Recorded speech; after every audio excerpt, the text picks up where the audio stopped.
नमस्कार दोस्तों, आप सबों का स्वागत है सामान्य ज्ञान जीके।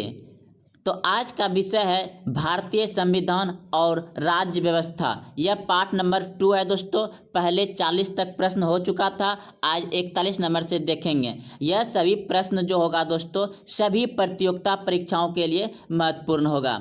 चाहे आप किसी भी एग्जाम में बैठें, पैरामेडिकल, बिहार पॉलिटेक्निक, ITI, अन्य प्रतियोगिता।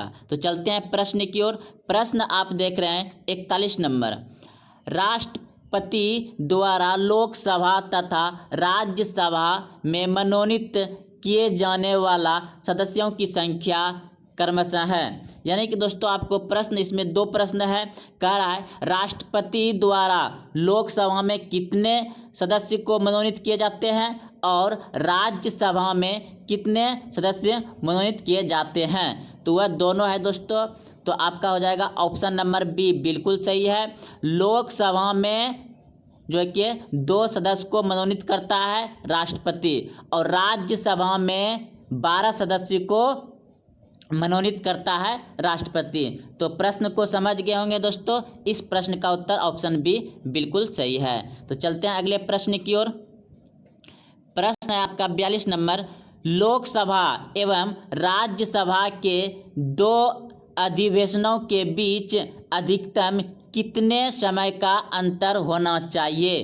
प्रश्न है लोकसभा एवं राज्यसभा के 2 अधिवेशनों के बीच अधिकतम कितने समय का अंतर होना चाहिए। तो इस प्रश्न का उत्तर होगा ऑप्शन नंबर सी बिल्कुल सही है, 6 माह का। अगला प्रश्न है दोस्तों आपका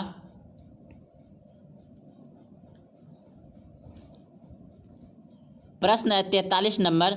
राज्य की कार्यपालिका का प्रमुख कौन होता है। राज्य की कार्यपालिका का प्रमुख कौन होता है। तो इस प्रश्न का उत्तर होगा आपका ऑप्शन बी बिल्कुल सही है, राज्यपाल।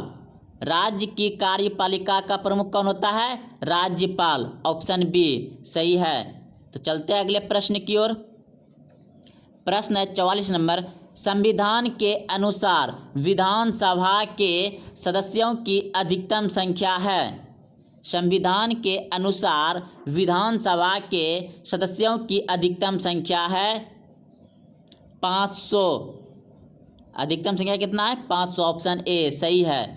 अगला प्रश्न है आपका वर्तमान में भारत में कुल कितने राज्यों में विधान परिषदों विद्यमान है। यानी कि प्रश्न है दोस्तों आपका वर्तमान में भारत में कुल कितने राज्यों में विधान परिषद है। तो इस प्रश्न का उत्तर होगा आपका ऑप्शन नंबर डी बिल्कुल सही है, 6 राज्यों में विधान परिषद है। अगला प्रश्न देखिए दोस्तों। राज्य का मंत्रिमंडल सामूहिक रूप से किसके प्रति उत्तरदायित्व होता है। राज्य का उत्तर होगा आपका ऑप्शन ए बिल्कुल सही है, विधानसभा। अगला प्रश्न है आपका विधानसभा के वर्ष में कम से कम कितने अधिवेशन होना अनिवार्य है। विधानसभा के वर्ष में कम से कम कितने अधिवेशन होना अनिवार्य है। तो 2 अधिवेशन अनिवार्य है। ऑप्शन ए सही है। प्रश्न है किस राज्य में विधानसभा सदस्यों की संख्या सर्वाधिक है। किस राज्य में विधानसभा सदस्यों की संख्या सर्वाधिक है। उत्तर प्रदेश में। और यह उत्तर प्रदेश जो है कि दोस्तों जनसंख्या में भी बड़ा है, और उत्तर प्रदेश का राज्य जो है कि 8 राज्यों को छूने वाला राज्य है, और यहाँ विधानसभा की सबसे ज़्यादा सदस्य संख्या है उत्तर प्रदेश में। अगला प्रश्न है आपका जम्मू कश्मीर राज्य को किस अनुच्छेद के अंतर्गत विशेष राज्य का दर्जा प्राप्त है। तो इस प्रश्न का उत्तर होगा अनुच्छेद 370। अनुच्छेद 370 के तहत जम्मू कश्मीर को विशेष राज्य का दर्जा प्राप्त था, लेकिन अब इसे हटा दिया गया है। अगला प्रश्न है आपका 50 नंबर, भारत का नियंत्रक एवं महालेखक परीक्षक किसके द्वारा नियुक्त किया जाता है? प्रश्न है आपका, भारत का नियंत्रक एवं महालेख परीक्षक किसके द्वारा नियुक्त किया जाता है? तो यह होगा राष्ट्रपति द्वारा। ऑप्शन बी सही है। अगला प्रश्न है आपका 51 नंबर, भारत का उच्चतम न्यायालय कहाँ अवस्थित है? भारत का उच्चतम न्यायालय कहाँ अवस्थित है? तो इस प्रश्न का उत्तर होगा आपका ऑप्शन ए बिल्कुल सही है, नई दिल्ली में। भारत का उच्चतम न्यायालय कहाँ है? नई दिल्ली में। 52 नंबर प्रश्न है, भारत के सर्वोच्च न्यायालय में न्यायाधीशों की कुल संख्या है? भारत के सर्वोच्च न्यायालय में न्यायाधीशों की कुल संख्या है 31। ऑप्शन सी सही है, 31। प्रश्न है, सर्वोच्च न्यायालय के मुख्य न्यायाधीश की नियुक्ति कौन करता है? सर्वोच्च न्यायालय के मुख्य न्यायाधीश की नियुक्ति कौन करता है? तो राष्ट्रपति करता है। ऑप्शन बी सही है। प्रश्न है आपका, उच्चतम न्यायालय के न्यायाधीशों का कार्यकाल है उच्चतम है? तो इस प्रश्न का उत्तर होगा आपका ऑप्शन नंबर डी, उनकी 65 वर्ष की आयु पूरी होने तक। उनकी उच्चतम न्यायालय का जो न्यायाधीश होता है उनका 65 वर्ष की आयु पूरी होने तक। ऑप्शन डी सही है। 55 नंबर प्रश्न है आपका, सर्वोच्च न्यायालय के प्रथम मुख्य न्यायाधीश थे? सर्वोच्च न्यायालय के प्रथम मुख्य न्यायाधीश थे? तो ऑप्शन सी बिल्कुल सही है, हीरालाल जे कोड़ी। 56 नंबर प्रश्न है, वर्तमान में भारत में उच्च न्यायालयों की कुल संख्या है? वर्तमान में भारत में उच्च न्यायालयों की कुल संख्या है 21। ऑप्शन ए बिल्कुल सही है, भारत में वर्तमान में उच्च न्यायालय की संख्या कितना है? 21।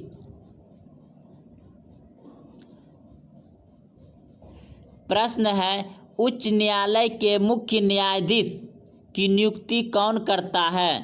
उच्च न्यायालय के मुख्य न्यायाधीश की नियुक्ति कौन करता है?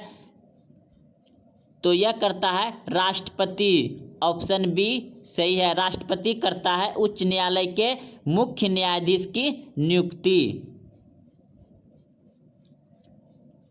58 प्रश्न है, उच्च न्यायालय के न्यायाधीशों के कार्यकाल की सीमा है? उच्च न्यायालय के न्यायाधीशों के कार्यकाल की सीमा है तो वह है दोस्तों ऑप्शन सी, अपनी उम्र के 62 वर्ष पूरा होने तक। अपनी उम्र के 62 वर्ष पूरा होने तक। 59 नंबर प्रश्न है, निम्नलिखित में से किस उच्च न्यायालय की आधिकारिता सर्वाधिक क्षेत्र पर है? प्रश्न है, निम्नलिखित में से किस उच्च न्यायालय की आधिकारिता सर्वाधिक क्षेत्र पर है? तो इस प्रश्न का उत्तर हो जाएगा आपका ऑप्शन सी बिल्कुल सही है, गुवाहाटी।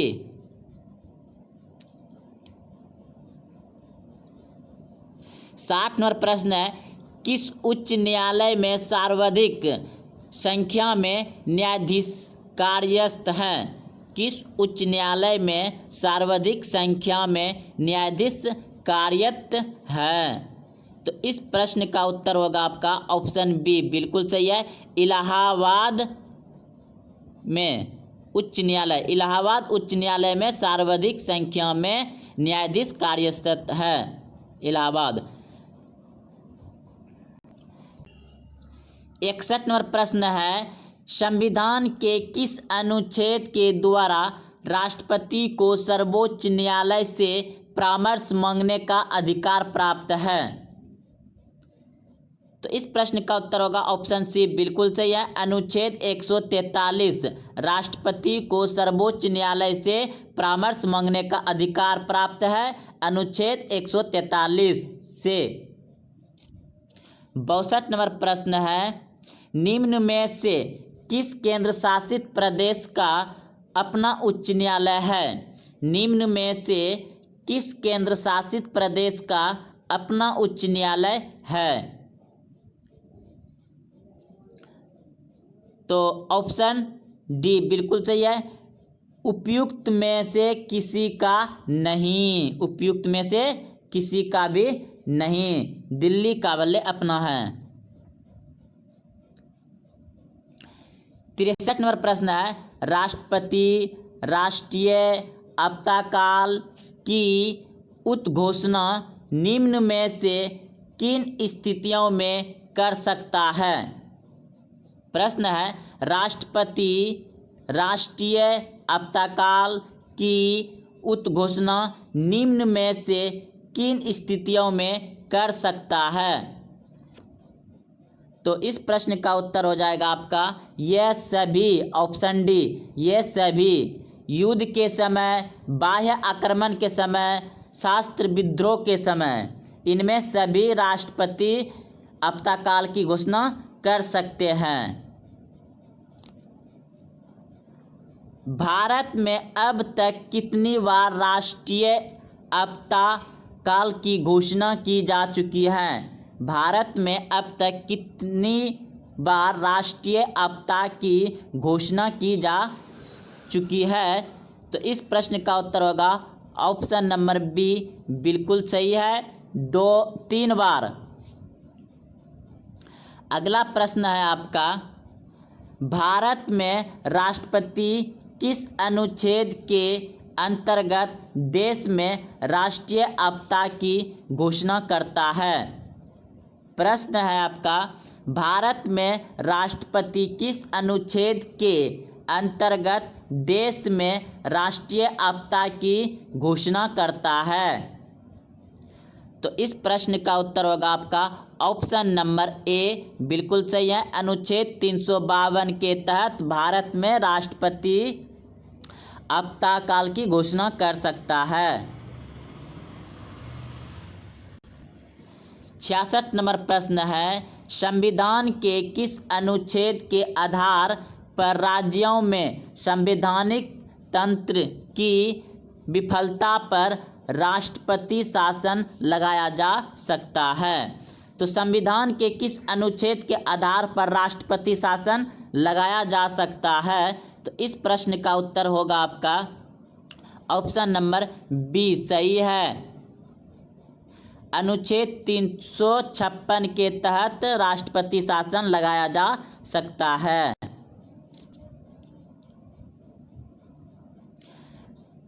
67 नंबर प्रश्न है, राज्यों में राष्ट्रपति शासन की अधिकतम अवधि है? राज्यों में राष्ट्रपति शासन की अधिकतम अवधि है 3 वर्ष, ऑप्शन डी। 68 नंबर प्रश्न है, संविधान के किस अनुच्छेद के आधार पर देश में वित्तीय आपदा की घोषणा की जा सकती है? संविधान के किस अनुच्छेद के आधार पर देश में वित्तीय आपदा की घोषणा की जा सकती है? ऑप्शन सी, अनुच्छेद 360।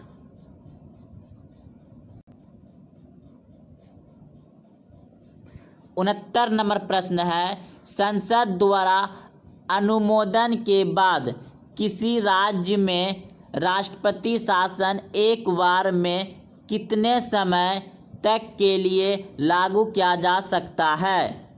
क्वेश्चन एक बार फिर से समझिए, संसद द्वारा अनुमोदन के बाद किसी राज्य में राष्ट्रपति शासन एक बार कितने समय के लिए लागू किया जा सकता है? ऑप्शन सी सही है, 6 माह के लिए। अगला प्रश्न है 70 नंबर। राज्य में राष्ट्रपति शासन लगाने की स्थिति में कितने दिनों के अंतर्गत उसकी संसद से स्वीकृति आवश्यक है? 60 दिन के अंदर। ऑप्शन बी सही है, 60 दिन के अंदर स्वीकृति आवश्यक है। 71 नंबर प्रश्न है, दल बदल से संबंधित कानून का उल्लेख किस अनुसूची में है? दल बदल से संबंधित कानून का उल्लेख किस सूची में है? 10वीं अनुसूची में है दल बदल से संबंधित कानून का उल्लेख, 10वीं अनुसूची में। 72 नंबर प्रश्न है, संविधान द्वारा कितनी भाषाओं को मान्यता प्राप्त की गई है? संविधान द्वारा कितनी भाषाओं को मान्यता प्राप्त की गई है? तो इस प्रश्न का उत्तर होगा ऑप्शन सी, बिल्कुल सही है, 22 भाषा को भारतीय संविधान द्वारा स्वीकृति या मान्यता प्राप्त है, 22 भाषा को भारत में। 73 नंबर प्रश्न है, 73वां संविधान संशोधन संबंधित है। 73वां संविधान संशोधन संबंधित है पंचायती राज से। ऑप्शन डी पंचायती राज से संबंधित है 73वां संविधान संशोधन। 74 नंबर प्रश्न है, वित्त आयोग के गठन का प्रावधान किस अनुच्छेद में है? वित्त आयोग के गठन का प्रावधान किस अनुच्छेद में है? ऑप्शन ए बिल्कुल सही है, अनुच्छेद 280 में, अनुच्छेद 280 में। अगला प्रश्न है आपका 75 नंबर, निम्न में से योजना आयोग का वेतन अध्यक्ष कौन होता है? निम्न में से योजना आयोग का प्रधान अध्यक्ष कौन होता है? प्रधानमंत्री होता है, प्रधानमंत्री होता है। योजना आयोग का वेतन अध्यक्ष कौन होता है? प्रधानमंत्री। अगला प्रश्न आपका 76 नंबर, भारत में प्रथम योजना आयोग का गठन कब किया गया था? भारत में योजना आयोग का गठन कब किया गया था? 15 मार्च 1950 को, 15 मार्च 1950 को भारत में प्रथम योजना आयोग का गठन किया गया था। 77 नंबर प्रश्न है, राष्ट्रीय विकास परिषद की स्थापना कब की गई? राष्ट्रीय विकास परिषद की स्थापना कब की गई? 1952 में, 1952 में किया गया राष्ट्रीय विकास परिषद की स्थापना। अगला प्रश्न है, भाषा के आधार पर गठित भारत का पहला राज्य। भाषा के आधार पर गठित भारत का पहला राज्य तो आंध्र प्रदेश है, 1953 ईस्वी, 1953 ईस्वी। आंध्र प्रदेश भारत का पहला भाषा आधारित राज्य का गठन हुआ था आंध्र प्रदेश का। 79 नंबर प्रश्न है, बलवंत राय मेहता समिति का गठन किया गया था। बलवंत राय मेहता समिति का गठन किया गया था पंचायती राज व्यवस्था से, पंचायती राज व्यवस्था से संबंधित है बलवंत राय मेहता समिति। 80 नंबर प्रश्न है, भारत में सर्वप्रथम 2 अक्टूबर 1959 को पंचायती राज व्यवस्था का शुभ आरंभ किया गया। यह कहाँ से शुरू हुआ? प्रश्न बहुत अच्छा है दोस्तों। भारत में सर्वप्रथम 2 अक्टूबर 1959 को पंचायती राज व्यवस्था का शुभ आरंभ किया गया। यह कहाँ से शुरू हुआ? तो दोस्तों यह हुआ था आपका नागौर जिला राजस्थान से। भारत में पहली बार 2 अक्टूबर 1959 ईस्वी को सबसे पहले पंचायती व्यवस्था जो शुरू किया नागौर जिला से राजस्थान। ऑप्शन बी सही है आपका, नागौर जिला से राजस्थान से शुरू हुआ था। अगला प्रश्न है आपका 81 नंबर। स्वतंत्र भारत में प्रथम निर्वाचन आयुक्त थे। स्वतंत्र भारत में प्रथम निर्वाचन आयुक्त थे तो कुमार सेन, सुकुमार सेन था। कौन था? सुकुमार सेन। ऑप्शन बी भारत का प्रथम निर्वाचन आयुक्त थे सुकुमार सिंह। 82 नंबर प्रश्न है, पहले वित्त आयोग का गठन 1951 ईस्वी में किया गया। इसका अध्यक्ष थे केसी नियोगी। तो पहले वित्त आयोग का अध्यक्ष कौन था? केसी नियोगी। ऑप्शन ए सही है। 83 नंबर प्रश्न है, पंचायतों के चुनाव हेतु निर्णय लेने का अधिकार किसे प्राप्त है? पंचायतों में चुनाव हेतु निर्णय लेने का अधिकार किसे प्राप्त है? तो इस प्रश्न का उत्तर होगा आपका ऑप्शन नंबर सी, बिल्कुल सही है, चुनाव आयोग को। चुनाव आयोग को।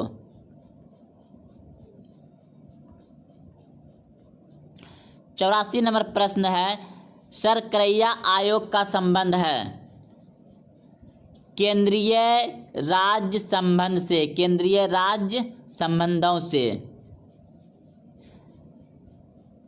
लास्ट प्रश्न है आपका,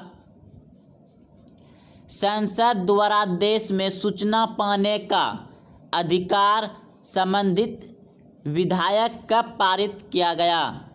संसद द्वारा देश में सूचना पाने का अधिकार संबंधी विधेयक कब पारित किया गया?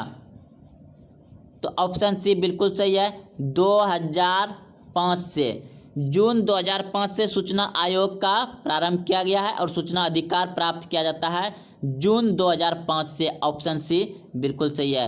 तो दोस्तों आज यहीं तक रहने देते हैं, और अभी तक आप चैनल को सब्सक्राइब नहीं किए तो चैनल को सब्सक्राइब कर ले।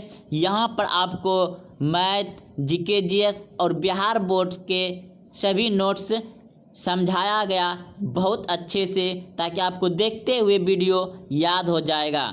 और एक बार घर में प्रैक्टिस करिएगा तो आपको ज़रूर वह सब दिन के लिए याद रहेगा। तो जय हिंद, जय भारत।